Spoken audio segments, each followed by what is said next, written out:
తర్వాత శ్రీకృష్ణుని చిన్నప్పటి నుండే ఆయన మీద ఎన్నో హత్యా ప్రయత్నాలు జరుగుతాయి.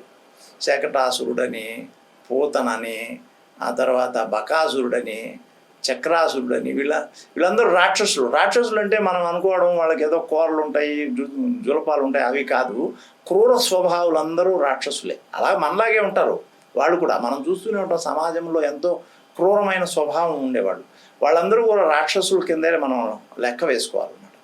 ఇలా వాళ్ళందరినీ సంహరించుకుంటూ ఆయన తన యొక్క అస్తిత్వాన్ని నిలుపుకోవడం కోసం చాలా కష్టపడతాడు. చిన్నప్పుడే ఇన్ని కష్టాలలో పెరుగుతాడు. అలాగే విద్యాభ్యాసం లేదు. గోపబాలుడితో కూడా ఆవులను సంరక్షిస్తూ రోజు అడవికి తీసుకొని పోయి ఆ తర్వాత వాటికి సేవ చేసి ఆ సమయంలో ఏదైనా కొంచెం సమయం దొరికితే వేణువాదన చేసుకునేవాడు. తన యొక్క పర్సనల్ జాయ్ కోసం, అంతే అన్నమాట.